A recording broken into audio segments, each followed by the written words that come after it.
Hello, Cascades Presbytery. God is good all the time, and all the time, God is good. And thank you for jumping on this video for the PLC restructuring proposal. We are holding a special Presbytery meeting that has been called by the moderators for July 9th, 2025, in order to consider a proposal for restructuring the PLC, the Presbyterian Leadership Commission. And while you have a paper copy of the proposal, we decided to go ahead and do a video of the presentation, the PowerPoint presentation, ahead of time so that everybody can get a chance to see this and form your questions so that we can come to this meeting prepared. So with that in mind, let's go ahead and jump right in.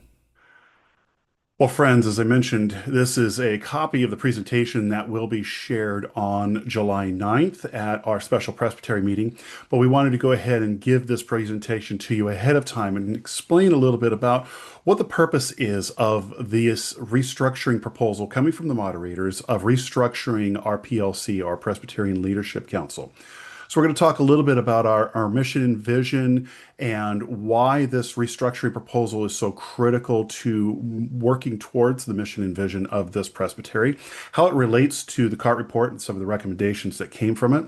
And we're going to dig a little deeper into the changes that would be coming in membership and the meeting purpose, why the PLC would look a little different after this proposal, and what the net benefits will be for our presbytery. So as we dive in, I like to begin our critical meetings with this retelling of our mission and vision of our presbytery, because sometimes we need to be reminded, what is our mission and vision as the Presbytery of the Cascades? Well, our mission is to cultivate spirit-led collaborative ministries that embody God's love in Jesus Christ. And our vision that is born out of the mission is that as a presbytery of the PCUSA, in faithful response in what God does, we are cultivating collaboration between congregations, ecclesiastical partners, community organizations, and global neighbors so that the ministry will thrive in the Pacific Northwest and beyond. Well, it's a very inspirational mission and vision, but what does that look like practically? What is our shared purpose, and what expectations should we have? Well, we've discovered over the last few years and almost last decade that those things have not been as clear, that we've had unclear expectations and lacked a clarity of true purpose. And Harvard Business Review will tell you that unclear expectations are the primary cause of organizational conflict and mistrust. Or on the flip side, when an organization is clear about its purpose, it can determine its shared values that align with that purpose. So when you find an organization that has a clear purpose and shared values that guide a more straightforward mission and vision, then you can begin to see how you live into that mission and vision very practically with being able to set goals and be able to understand here are the expectations of our work as an organization. But if you have unclear purpose and an absence of shared value, what happens is you end up with vague, open-ended mission and vision statements that really can't be flushed out practically and seeing how this is supposed to work in an organization. And we saw some of this come out in the CART report. The CART report shared with us that this was an area of great concern within our presbytery. On page 7, it said, became clear during the course of our interviews that the conflict in our presbytery was rooted in a us versus them mentality, attributable to a failure to identify a shared mission in the presbytery.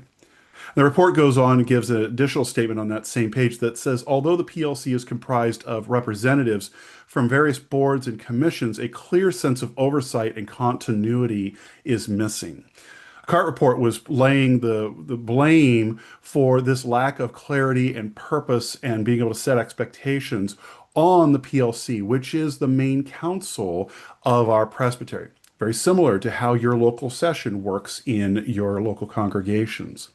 And so from this, the CART team gave some recommendations. And one of these recommendations, which is R1A3, is consider restructuring the PLC toward the goal of greater continuity, or for the goal of greater continuity. And they broke that up into two steps. One was reconsidering an annual turnover in chair of basically who runs the PLC. And the second is to reconsider the automatic assignment of members to the PLC to help provide greater continuity. Now, some of you may be asking, okay, I'm hearing a lot about the PLC and what exactly are they and what are they supposed to do? Well, the purpose of the PLC is to have a leadership council. As I mentioned, this is very similar to how a local session should work in your congregation, where the local session is that body that helps understand what is happening in your church and how to meet the mission and vision. They are the ones that set the goals, the strategic planning, and set proper expectations for the rest of your church. Our PLC is meant to do the same. It's a leadership council that shall serve as the leadership team of the presbytery that is working to monitor, adjust, challenge, and lead the total mission and program of the presbytery while overseeing its ecclesiastical, strategic, and fiduciary responsibilities. So that's what the purpose of the council is supposed to be, and that's how we should be functioning. Well, one of the things that became clear both before we began talking about this at the council, before the CART report, and then it became even more clear after we got the CART report, is that our current structure is not allowing us to meet the purpose of what it means to be a council and to live out our purpose. And part of that ties directly to the current structure of our PLC council. Right now, we have what's referred to as a roundtable council. We have 23 members, 17 of which are voting, and then 5 staff members. And all of the positions that are on the PLC right now are by appointment. So if you hold a position in our presbytery where you're the moderator or moderator elect, or previous moderator, you're a vice moderator, or you're the chair of some of our commissions and teams, like the board of trustees, chair of trustees, or our chairs of all of our region's COMs, or the new ministries team chair, or committee on representation, what have you. All of these team chairs, they're leading these different commissions and teams, and they get an automatic seat at the PLC in this roundtable council. And so what's happened over the last decade when we came into using this new format with the Roundtable Council is that the work of the PLC has now become more focused on the business and the technical issues for our presbytery. And its larger size has inhibited mission level conversations. Part of the reason is because of how big we are. It's difficult for all voices to contribute. I'm sure you've had those experiences where if you're in a smaller group and you can have more dynamic conversations with the more people that are around the table, the harder it is to make sure that everybody's heard and to be able to keep a good, healthy conversation that's missional in nature going. And so what's happened is we've experienced limited time and space for conversations regarding the purpose and needs of our churches, the purpose of this presbytery, and how to address adaptive challenges that our presbytery is facing, as well as what our churches are facing. And lastly, the ability to do any strategic planning. And a lot of this has to do with time and capacity, because the majority of our members who sit on the council are already serving in significant roles in other parts of our presbytery. And so they have very limited time and capacity for some of these in-depth conversations on mission, vision, shared values, and purpose and expectations. So what do we do about this? Well, moving forward, the moderators and vice moderators, we began meeting along with the state clerk and myself to talk about how do we get back to the true purpose of the PLC, a PLC that has both ability and capacity to determine how do we live out our mission and vision and begin to discern our future and set proper expectations. And so we began to work through a plan that gave more clearly defined what the PLC should look like moving forward. And so some of those key takeaways for moving forward are that we should have PLC members that have both the time and the capacity to engage in in-depth conversations about our missions and values. And not just be able to have those conversations, but have time to actually be able to do homework and do some research and be able to come back with their own experiences, their own data, to be able to come and share with the group. That's hard to do when you've got people who are involved in so many other critical areas in our presbytery for them to have the time to do that. We also need a PLC that can discern together the critical steps that align with our vision and then begin to set goals for our collective future. Hopefully, in this new format, the PLC will then be able to provide direction and clarity of our objectives and goals, and then share those objectives and goals down to all of the other commissions and teams and even to our staff. And the big reason for this is to make clear to our presbytery what we can and should be focusing on in order to help our congregations fulfill their purpose, What is that purpose? What's the purpose of our congregations? Comes straight out of the book of order from chapter 3. And that is becoming, maintaining, and growing communities of faith, hope, love, and witness. Our job as a presbytery is to help you and your churches be able to live out your purpose of being, coming, maintaining, and growing communities of faith, hope, love, and witness. So, with this proposal came some priorities. With this new PLC structure, we would want to have the following priorities in place before we then move to the structure. And those new priorities are: one, establishing the PLC as the authoritative body for missional direction and provide clarity of purpose to the rest of the presbytery. For those of you who have worked with nonprofits, you might know this as a mission board or an executive board. That's very similar to what we're trying to do with the PLC. Instead of it just being, hey, we're going to come in and have everybody come together and try to take care of some business, we want this to be an authoritative body that really focuses on the mission and vision and sets the purpose and goals of this presbytery. The second is to help refocus the work on identifying and working through the adaptive challenges in our presbytery. The world is changing, and the needs of our churches and how our churches can live out the gospel in our communities in the Pacific Northwest is changing. Those are adaptive challenges. And so we need to be able to have a presbytery and have a group in our presbytery that can identify and work with those in our presbytery. We also need a smaller group that allows for space for all members to contribute. And we need the group to be made up of members who don't serve in other commissions or teams in this presbytery, because we want them to have the time and capacity to just focus on the mission, discernment, and strategic planning. Just like you have with nonprofit executive boards, you will have board members who come in and that's the only thing they do with the organization is that board work and focus on the mission and vision of that organization. We're trying to do the same thing for our presbytery. And so if we want group members that have the time and capacity to be able to do this work and they're not involved in other spaces, are we just looking for anybody? No, we're not.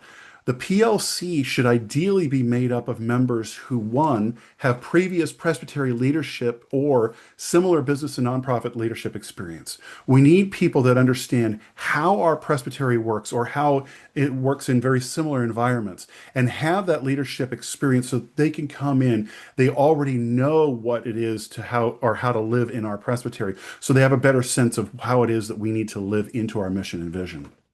So they also need to have an understanding of the workings and the challenges of our presbytery.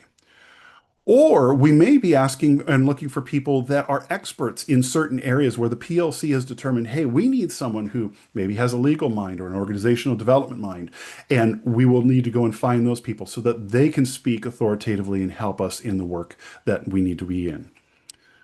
The next would be the ability to elect their own chair. You remember this was one of the recommendations that came straight from CART, and that's to provide continuity in leadership. All of our other commissions and teams have chairs and leaders who are able to serve for multiple years and provide continuity of leadership. They're saying the same thing, and so we were wanting to offer the same thing in this restructuring, is that the PLC would be able to nominate and have their own chair that can serve for multiple years and be that continuous voice of leadership. And lastly, we need the PLC to be a place where it allows for collaborative time with our commissions and team chairs to share their macro level needs and concerns. So we're not going to restructure and then all the people that used to be on PLC, we just say, sorry, you don't have a voice and you have no way of talking to the council anymore. We still want to make sure there's collaborative time with all of those team leaders in our presbytery so that the council knows what's going on at every level in our presbytery and is able to react accordingly. So, with all of that background, now we get into the restructuring. There's two parts to the restructuring. The first is the structure itself, which is regards to the membership of the PLC. As we mentioned before, our current PLC structure is made up of 23, and you see the pieces that are listed, or the positions that are listed here on the left side.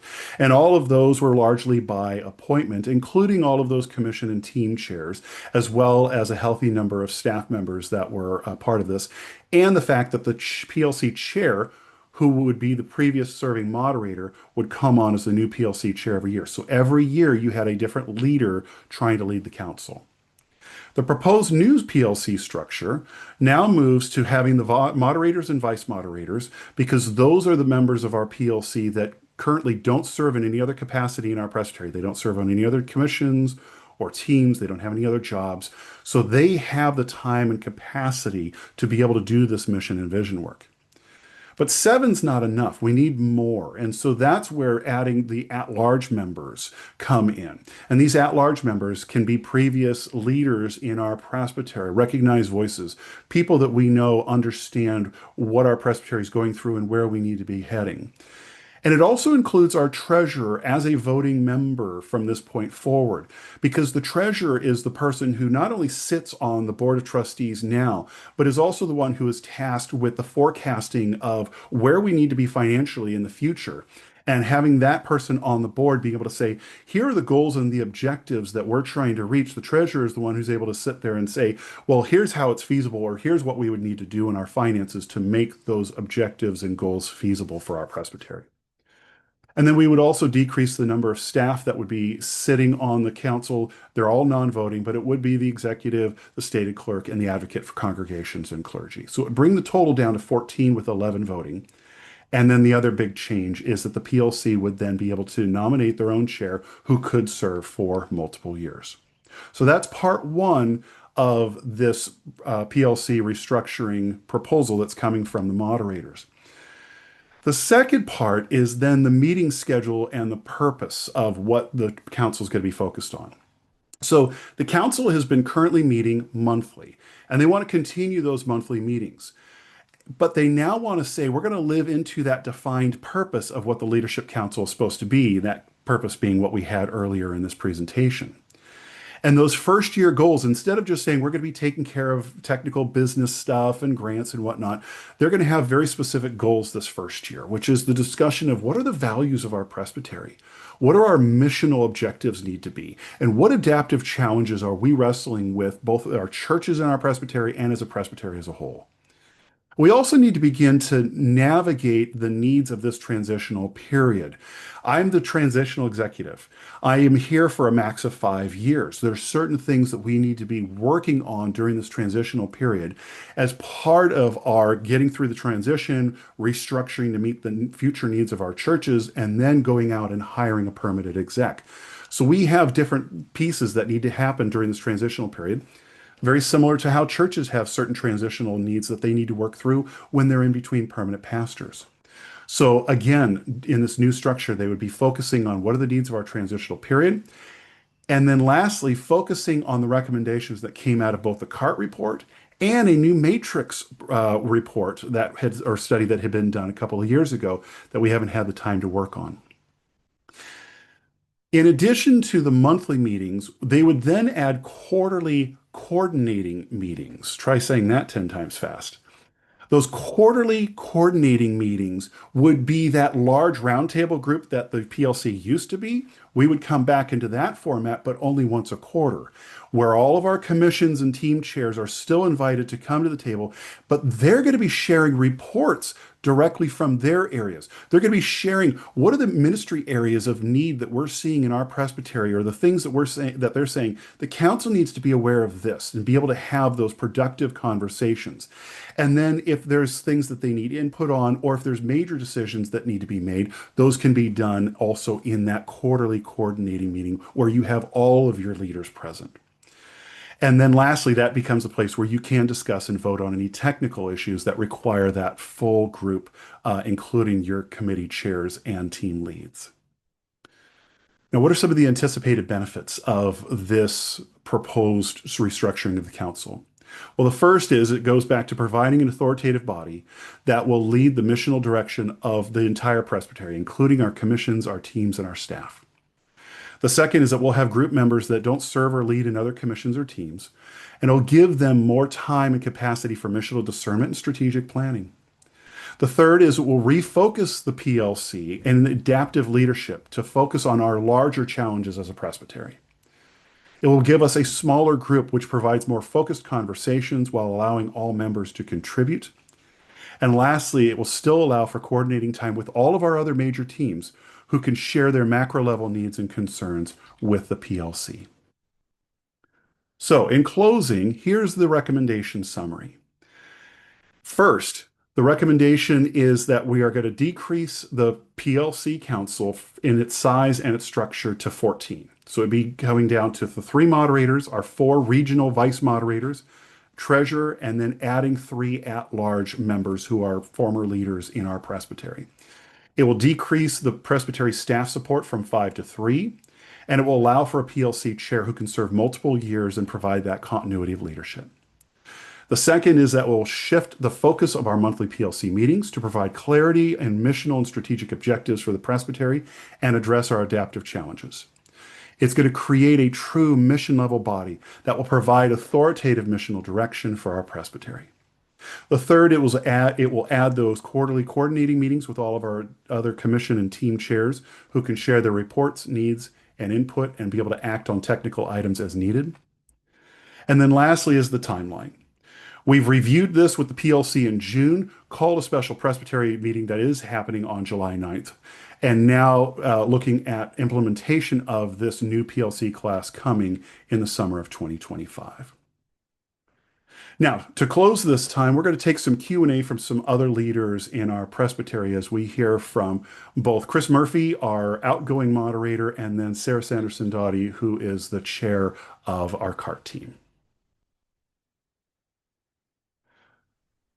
Well, friends, we're now joined by the Reverend Chris Murphy, who is our current presbytery moderator here through the end of June. And then in the beginning of July, you begin as the chair of PLC. And so we thank you for your continued service to our presbytery.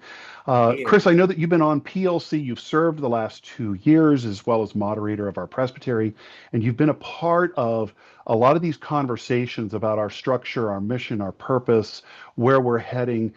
And so I'm curious that as the current moderator and the incoming chair of PLC, why are you excited about this proposal for revamping the structure of the council as the PLC?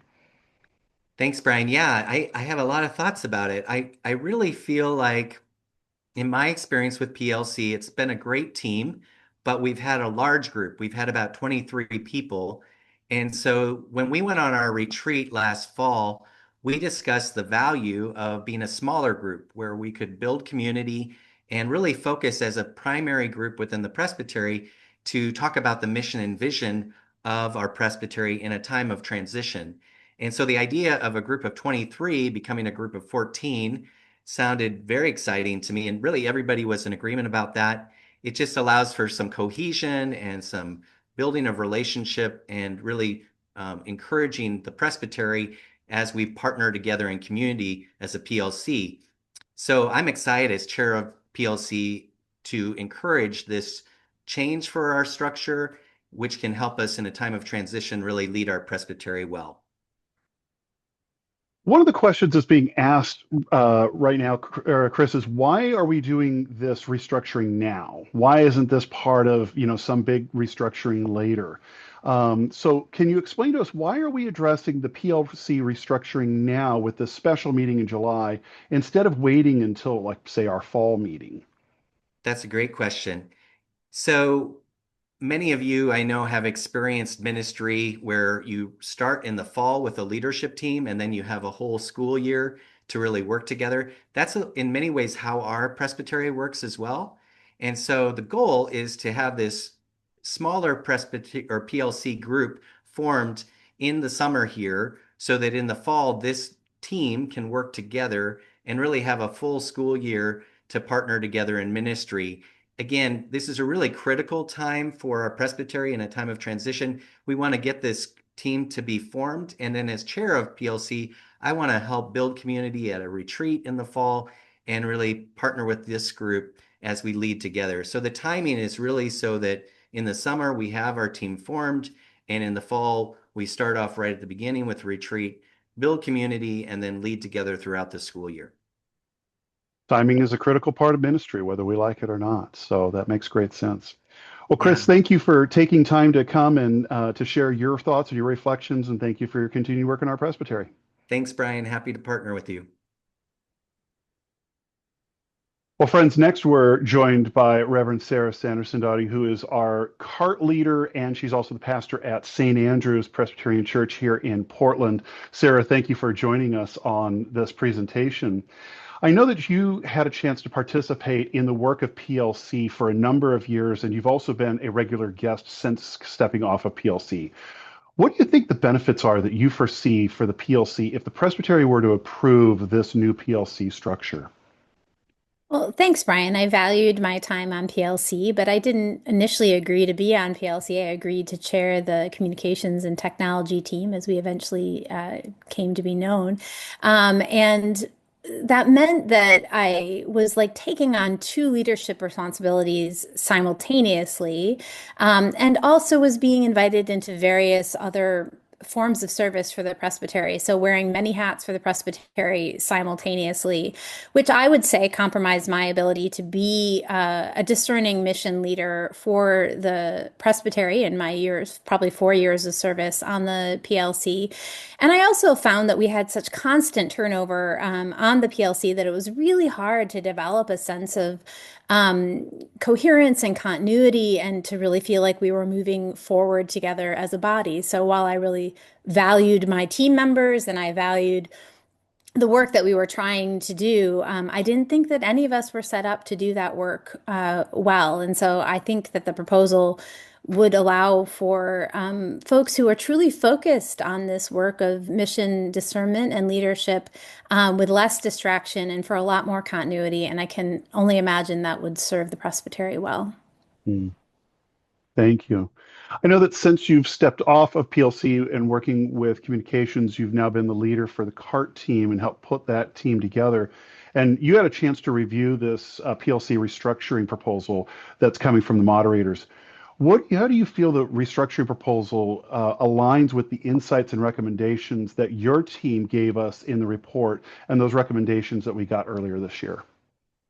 Well, I would remind the Presbytery that we offered both organizational and relational recommendations in our CART report, and one of our chief organizational recommendations was for a restructure of the PLC. So I'm very pleased that in pretty short order, the leadership of the Presbytery has acted to implement such a restructure. And we felt that one of the sources of conflict in the presbytery was a lack of shared mission. Not that we don't have a mission statement, we do, right?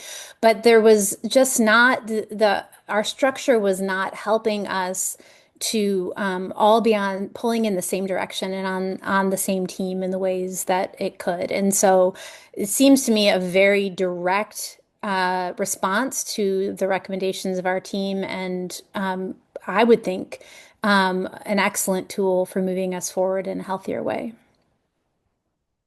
Thank you. Appreciate your honest insights into this, both as a former PLC member and also as the leader of CART. And thank you for your continued service in our presbytery and leading this CART team through a new session. I know you've got a lot of new members that are coming on, and that your team will continue to bless also our churches and our presbytery. So thank you for your continued work. It's an honor. Thank you. Thank you, Chris and Sarah, for jumping on and sharing some answers to some of these questions that have been coming up in our presbytery. Really appreciate it. We had another question that came in while we were working on this video, and that question was, where did the idea of this structure for the PLC, specifically with its membership and having your moderators, vice moderators, and even some at-large people, as well as your treasurer, come from? And the reality is that this is a structure that's actually being used fairly commonly in a lot of presbyteries, similar presbyteries around the nation. It was the feeling from us that there's no reason to reinvent the wheel. If there's a model out there that works well for other presbyteries that we think would work good in our situation, why wouldn't we try it to help get to the goals that we're trying to of having a more missionally minded council moving forward? So that's where the structure comes from. And it was a great question that was posed. And I know that many of you are going to have questions as well that you're going to want answered. And so that leads us to this last piece of our presentation, which is our next steps. We have two upcoming Zoom meetings, and the first one is going to be a chance for you to ask your questions in a live form. So on July 2nd at 7 o'clock, Our incoming moderator, Reverend Margaret Mitsuyatsu, is going to be hosting a Q&A session for us. And so you'll have this video, you'll have the proposal that's been sent out already. This is going to be just a chance to kind of talk through what questions you have and get those answers in real time. And then our special Presbytery meeting, which will be on July 9th at 7 p.m. Notice, not 6 p.m., 7 p.m., a little later than our previous meeting, specifically because we only have one agenda item. So this is all we're going to be working on is just the discussion of the PLC restructuring and then taking action on it. So Wednesday, July 9th, 7 p.m. special Presbytery meeting. And if you haven't registered yet and you are allowed to register, whether you are a teaching elder or ruling elder serving in our presbytery or a representative from your church, please make sure you register on our website. Go to cascadespresbytery.org, and on the menu bar under meetings, click on that and click on registration for meetings, and you'll be able to register for that special presbytery meeting. Well, thank you, friends. We're so thankful that you came and joined us on this presentation, and we hope that God continues to bless you and the work that you are doing and the work that your churches are doing in your communities. Take care and God bless.